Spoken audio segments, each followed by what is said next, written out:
Seychelles தீவிலிருந்து தற்பொழுது வருகை தந்திருக்கிற எங்கள் மதிப்பிற்குரிய ரமணி ஐயா அவர்கள் தங்களுடைய கருத்துக்களை எங்களோடு பகிர்ந்து கொள்ளுமாறு அன்போடு அழைக்கிறோம். நிச்சயமா உங்களிடத்திலிருந்து நாங்கள் புதிதாக எதையாவது தெரிந்து கொள்வோம் என்கிற நம்பிக்கை இருக்கிறது.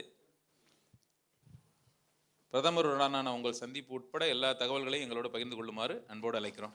அகர முதல எழுத்தெல்லாம் ஆதிபகன் முதற்று என்ற திருக்குறள் வழிபாட்டோடு இந்த உரையை நான் உங்கள் முன் சமர்ப்பிக்கிறேன். நானும் நாமக்கல்காரன்தான், உங்கள் ஊர் குழந்தை, மண்ணின் மைந்தன். எனது பிறந்த ஊர் எடப்பாடி. அதனால எடப்பாடி பழனிசாமியோடைய தோழர் என்று நினைக்க வேண்டாம். ஆனால் அவருக்கு எங்களை நன்றாக தெரிந்திருக்கும். ஏனென்றால் எனது தாத்தா அவர்கள் காந்தி குப்புசாமியர் என்று அந்த காலத்து காங்கிரஸ்காரர், சுதந்திரத்திற்காக மிகவும் பாடுபட்டவர், பலமுறை உண்மையாகவே ஜெயிலுக்கு சென்றவர், ஃபோட்டோக்காக ஜெயிலுக்கு செல்லவில்லை. அப்படிப்பட்டால் அடுத்தது நான் நாமக்கல் மைந்தன் என்று சொல்வதற்கு காரணம், எடப்பாடி எனது பிறப்பிடம், நாமக்கல் எனது வளர்ப்பிடம். எனது தந்தையார் எம்ஆர் நரசிம்மன். பல பேருக்கு இங்கே உங்களது தாத்தாக்கோ அல்லது அப்பாவுக்கோ எல்லாருக்கும் தெரிஞ்சிருக்கும். பலமுறை இங்கே தாசில்தாராக இருந்திருக்கிறார். இதே ஊரில் பலமுறை டெப்டி கலெக்டராக ஆர்டிஓ வகை பலமுறை இருந்திருக்கிறார். இங்கு பிறகு கிரேடட் ஐஏஎஸாக ப்ரமோஷன் ஆகி சேலம் மாவட்டத்தில் கூடுதல் மாவட்ட ஆட்சியாளராக பொறுப்பில் இருந்து சென்னைக்கு மாற்றலாக சென்றார். சென்னையில் இருந்தபொழுது ரிட்டையர் ஆகி பதவி ஓய்வு பெற்று விட்டார். மிக அடுத்ததாக மறுபடியும் மண்ணின் மைந்தன் என்று சொல்வது எனது மாமனார் டாக்டர் ராஜகோபால் ஐயர். எரும்பட்டியில் மிகவும் புகழ்பெற்ற வைத்தியராக இருந்தார். அதனால் எனது தந்தையாரும் நாமக்கல் மண்ணை சேர்ந்தவர் என்று சொல்லுவேன். எனது மாமனாரும் நாமக்கல் மண்ணை சேர்ந்தவர். அதனால் பெண்களாக இருந்தால் பிறந்த இடம் புகுந்த இடம்னு சொல்லுவாங்க. எனக்கும் அதே மாதிரி இது பிறந்த இடம் புகுந்த இடம். ஓகே, இப்போ நான் சீஷல்ஸ் தீவு சேர்ந்து போய் 45 வருஷம் ஆச்சு. நான் ஒரு பட்டய கணக்காளர். போகும்பொழுது அங்கு அரசாங்க வேலைக்கு தான் சென்றேன். அங்கு நிதி துறையில் உயர் பணியில் அமர்த்தப்பட்டேன். அங்கு 2 வருடங்கள் இருந்தேன். பிறகு எனது சொந்த தொழிலில் ப்ராக்டிஸ் 45 வருஷமாக நாங்கள் செய்து கொண்டிருக்கிறேன். அங்கு நான் இந்திய அசோசியேஷன், இந்திய சங்கத்திற்கு நான் பலமுறை தலைவராக இருந்திருக்கிறேன். அரிமா சங்கத்திலும் சீஷஸ் அல்மா சங்கத்தில் 3 முறை தலைவராக இருந்தேன். இப்பொழுது சீஷஸ் ஹிந்து கவுன்சிலுடைய சேர்மனாக 6 வருடமாக தொடர்ந்து பணியாற்றி வருகிறேன். அதற்கு முன்பு சீஷஸ் ஹிந்து கோவில் சங்கத்தில் நான் துணைத் தலைவராக 2 வருடங்கள் இருந்தேன். இது என்னுடைய கதை. சீஷல்ஸுடைய கதை பற்றி சொன்னால், சீஷல்ஸ் ஒரு சிறு குழந்தை. நமது பாரத தேசம் இந்தியாவை கம்பேர் பண்ணி பார்க்கும்போது அதனுடைய வயசு 252 ஆண்டுகள் தான். 252 ஆண்டுகளுக்கு முன்பு அந்த தீவை கடற்கொள்ளையர்கள் போய் தங்குவதற்காக பயன்படுத்தி வந்தார்கள்.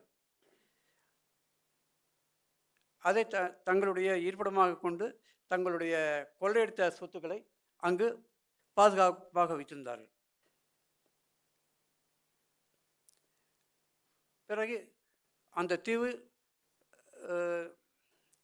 பிரெஞ்சுக்காரர்கள் வசமாக போய் சேர்ந்தது. மொரிஷியஸ் என்ற தீவு எங்களிருந்து 2000 கிலோமீட்டரில் இருக்கிறது. அங்கு மொரிஷியஸில் பிரெஞ்சுக்காரர்கள் ஆதிக்கம் இருந்தது. பிரெஞ்சுக்காரர்கள் சீஷல்ஸ் நாட்டையும் கைப்பற்றி கொள்ளையர்களை விரட்டிவிட்டு அதில் ஆட்சி அமைத்தார்கள். பிறகு ஆங்கிலேயர்கள் அதை கைப்பற்றி அதில் ஆட்சி செய்தார்கள். சீஷல்ஸை வந்து மாறி மாறி ஆட்சி ஆங்கிலேயர்களிடமும் பிரெஞ்சுக்காரர்களிடம் மாறி மாறி வந்து கொண்டிருந்தது. கடைசியாக 1976 1976 ஆங்கிலேயர்களிடமிருந்து சுதந்திரம் பெற்றது. 1977 அங்கு இராணுவ கழகம் ஏற்பட்டு அப்போது ஜனாதிபதியாக இருந்த மான்கம் என்பவரை விரட்டிவிட்டு வேறு ஒருவர் ஜனாதிபதியாக பதவியேற்றார். அவர் 40 ஆண்டுகள் பதவியில் இருந்தார். 40 ஆண்டுகளுக்கு பிறகு மறுபடியும் ஜனநாயக நாடாக அது பிரகடனம் செய்யப்பட்டது. இப்பொழுது ஒரு ஜனநாயக நாடு, ஜனநாயக முறைப்படி தேர்தல்கள் நடந்து கொண்டிருக்கிறது. அங்கு நமது நாட்டை பார்க்கும்போது அங்கே வந்து இந்த கரப்ஷன் என்கிற ஒரு இது ரொம்பவும் கம்மி அங்கே. அதனால் எங்களுக்கு வந்து ரொம்ப அனுகூலமாக இருக்குது. எதாக இருந்தாலும் நம்ம நேர்மையான வழிகளை நம்ம செய்யலாம். அது வந்து ஒரு பெருமையான விஷயம். அங்கே அதனுடைய பாப்புலேஷன் வந்து 1,10,000 தான். அந்த ஜனத்தொகையில் 10% தமிழர்கள், இந்தியர்கள். அதில் 10% 70% தமிழர்கள். அது மிகவும் பெரிய. அதனால் இந்த தமிழ் குடிமக்களுடைய கையில் 7% வாக்குரிமை இருக்கிறது. அதனால் நம்ம வந்து கிங் மேக்கர்னு சொல்லுவாங்களே இந்தியாவில். இப்போது அந்த கிங் மேக்கருங்கிற ஒரு பொசிஷனில் தமிழர்கள் அங்கே இருக்கிறார்கள். அதனால் தமிழர்களுக்கு என்று ஒரு தனி மதிப்பு உண்டு. அந்த ஊரின் வியாபாரம், வணிகம் எல்லாமே தமிழர்கள் கையில் தான் இருக்கிறது. அதனால தான் என்னை வந்து ஆடிட்டர்களில் எனக்கு ஒரு வெற்றி கிடைத்து கொண்டிருக்கிறது அங்கு. ஏன்னா இருக்கிற தமிழ் மக்களுடைய வியாபாரிகளுடைய ஒரு 80-90% பேர் என்னுடைய கிளையண்ட்டுகள். ஆச்சா, அங்கே வந்து தமிழ் சீஷல்ஸ் தமிழ் மன்றம் இருக்கிறது, இந்தியன் அசோசியேஷன் இருக்கிறது, தென் திருக்குறள் கழகம் ஒன்று இருக்கிறது, கம்பன் கழகம் இருக்கிறது, சிறிய இடம்தான், கம்பன் கழகம் இருக்கிறது, இந்து கவுன்சில் இருக்கிறது, இந்து கோவில் சங்கம். அங்கே ஒரே ஒரு விநாயகர் கோவில் இருக்கிறது. விநாயகர் கோவில் கட்டி இப்போ 40 ஆண்டுகள் ஆகிறது. இப்போ வந்து ஒரு குடமுழுக்கு வரப்போகிறது இன்னும் 2 மாதங்களில்.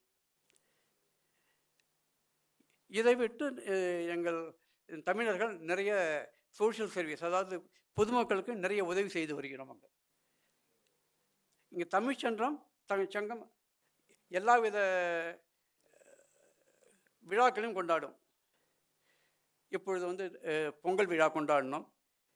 பொங்கல் விழா வந்து நாங்கள் 4 தினங்கள் கொண்டாடுவோம். முதல் நாள் என்று சிறார்களுக்கான ஒரு தினம், 2வது நாள் மகளிர்களுக்கான தினம், 3வது ஆடவர்களுக்கான தினம், 4வது நாள் குடும்பத்திற்கான தினம். இந்த குடும்பத்திற்கான தினம் முடிந்தவுடன் பொங்கல் விழா அங்கே முடிந்துவிடும். இந்த தமிழ் மன்றம் இந்தியாவிலிருந்து மிகவும் குறிப்பாக சென்னையிலிருந்து புகழ்பெற்ற கலைஞர்கள், தமிழ் கலைஞர்கள், நாடக கலைஞர்கள், இசைக்கலைஞர்கள், திரையுலகில் இருப்பவர்கள், சின்னத்திரை என்பார்களே, சின்னத்திரை கலைஞர்கள் அனைவரையும் அடிக்கடி வரவழைத்து இது மாதிரி சில விழாக்கள் நடத்தி தமிழை அங்கே வளர்த்து கொண்டிருக்கிறோம். சில வழக்காடு மன்றங்கள் மாதத்திற்கு ஒரு முறை தமிழ் மன்றம் நடத்துகிறது.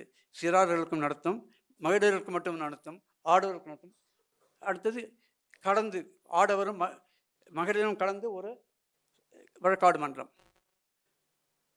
கட்டுரை போட்டி மாணவர்களுக்கு நடத்துவார்கள், ஓவிய போட்டி நடத்துவார்கள், திருக்குறள் போட்டி நடத்துவார்கள், தமிழ் இலக்கிய போட்டி நடக்கும். ஸோ இந்த முறையில் இது தமிழை வளர்க்க இந்த தமிழ்ச்சங்கம் மிகவும் உதவி செய்கிறது.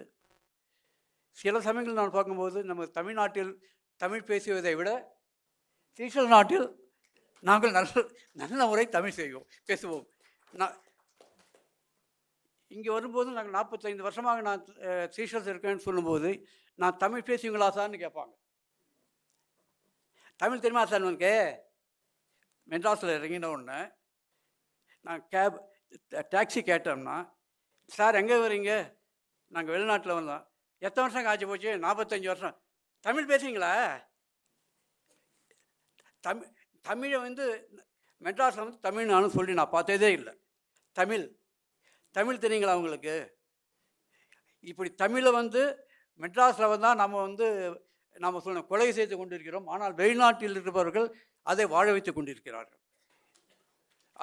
அதுதான் நிதர்சனமான ஒரு உண்மை. அது இப்போ நாமக்கல்லில் நாம் பார்க்கும்போது நான் மிகவும் பெருமைப்படுகிறேன். நல்ல முறையில் நீங்கள் செய்து கொண்டிருக்கிறீர்கள். இந்த எனக்கு முன்பு பேசிய டாக்டர் அவர்கள் சொன்னார்கள், எனக்கு மிகவும் வியப்பாகவும் இருக்கிறது. நாம் பிறந்த மண்ணில், நாம் வாழ்ந்த மண்ணில் இது போன்ற ஒரு சங்கம் தோன்றி இவ்வளவு நல்ல ஒரு செயலை செய்து வரும்போது எனக்கு மிகவும் பெருமையாகவும் பாராட்டு கூறிய விஷயமாகவும் இருந்து வருகிறது. நாங்கள் டாக்டர் குழந்தைவேல் அவர்கள் இங்கு எனக்கு 2-3 நாளாக எனது துணைவார் இங்கு உடம்பு சரியில்லாமல் அட்மிட் ஆகியிருக்கிறோம். இன்றைக்கி தான் டிஸ்சார்ஜ் எங்கள் மேல் பரிதாபப்பட்டு இன்றைக்கி டிஸ்சார்ஜ் பண்ணிட்டார் அவர்.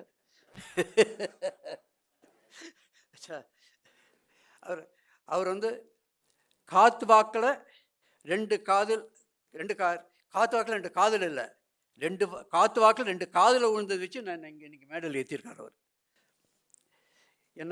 என்னை பற்றி நான் ஊர்லேருந்து வந்திருக்கேன். நான் அங்கே தமிழ் இந்தியன் அசோசியேஷன் சேர்மன் அதெல்லாம் சொன்னதுக்கப்புறம் இன்றைக்கி ஒரு நிகழ்ச்சி நடக்க போகுது, நீங்கள் வரணும். நான் எங்கள் சங்கத்து சார்பாக நான் உங்களை அங்கே நீங்கள் வர்றதை நாங்கள் பெருமையாக நினைக்கிறோம். தயவுசெய்து எங்களோட அழைப்பை ஏற்று வரணும்னு சொன்னார்.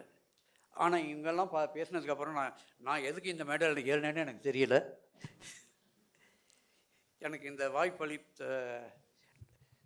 ஐயா, மருத்துவர் ஐயா ஒரு வேண்டுகோள். நீங்கள் குடியரசுத் தலைவர் பிரதமரை எதுக்காக சந்திக்க வந்தீங்க?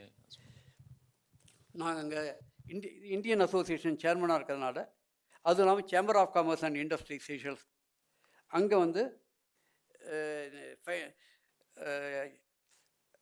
எக்கனாமிக் கவுன்சில் பிரசிடென்ஷியல் எக்கனாமிக் கவுன்சிலுடைய அங்கத்தினராக இருக்கிறதுனால 4 முறை ஸ்டேட் விசிட்டுக்காக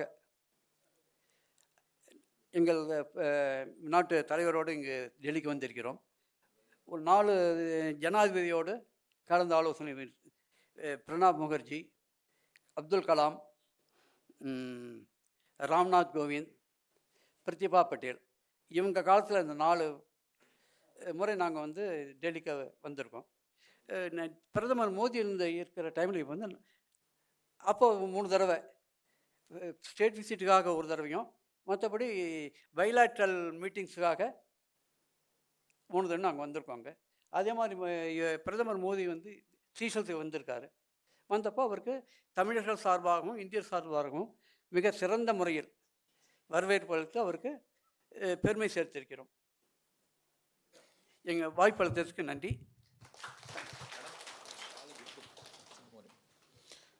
மரியாதைக்குரிய ரமணி ஐயா அவர்கள் சார்ட்டர்ட்